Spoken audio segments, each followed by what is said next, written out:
Bonjour, moi c'est Stéphane Gagnon. Moi, c'est Lina Dallaire. Au départ, on est venu voir Chantal parce qu'on avait des projets. Projets immobiliers, projets aussi entreprise. On savait qu'on voulait avoir une entreprise, mais laquelle on ne savait pas encore. Mais pour qu'on puisse y arriver, on avait besoin de bons conseils, puis on est venu voir Chantal pour ça. L'objectif était beaucoup de partir un peu des idées qu'on avait, puis de s'assurer qu'on est-tu en ligne, on est-tu capable de mener à bien ces idées-là, si c'est réaliste, et jusqu'où on peut les pousser. Quand on est arrivé au départ, c'est sûr qu'on parle pas beaucoup finances. Je pense que c'est quasiment tabou, là, me semble, entre couple. Là, ça devrait pas, mais on discute pas vraiment de ça au niveau de l'argent. Puis suite à ça, mais regarde, si on veut avoir des projets, si on veut amener nos projets aboutir à tout ça, ça prend, il faut s'en parler. Je pense qu'il faut parler de nos finances, il faut parler de qu'est-ce qu'on voit, qu'est-ce qu'on veut et sur quoi on veut aller à ce moment-là. On est devenu propriétaire d'une entreprise, on est devenu propriétaire d'un immeuble. On a aussi encore poussé un peu plus loin les réflexions pour voir s'il y a d'autres objectifs sur lesquels on peut atteindre, on peut miser. Oui, ça a été très concluant.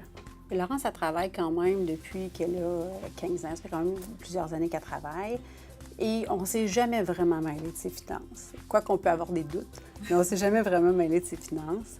Laurence a aussi des projets pour lesquels on pense qu'elle est outillée, mais en même temps, c'est des doutes qui persistent. Et évidemment, avec un enfant puis un parent, il y a des jardins secrets, il y a des trucs qu'on ne dit pas nécessairement à ses parents. Puis je trouvais que c'était plus facile qu'elle puisse se livrer à quelqu'un qui n'a pas l'œil parent. Donc, pour moi, c'est super important. Puis puisque ça a fait une différence pour nous, bien, c'était le fun de savoir qu'on pourrait aussi, dès maintenant, aider Laurence à aussi rêver, structurer ses trucs, puis s'assurer qu'elle puisse atteindre ses objectifs.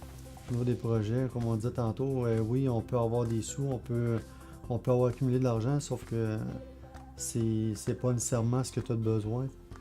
Il faut que tu aies un plan, faut que tu planifier tes choses, parce que c'est pas juste la retraite. Là. Pour arriver à la retraite, on pense à la retraite, mais pour y arriver, il y a beaucoup d'étapes. Puis aussi pour Laurence, notre fille, mais je pense que c'était bon pour elle. Parce que vraiment, elle a pu réaliser ses projets.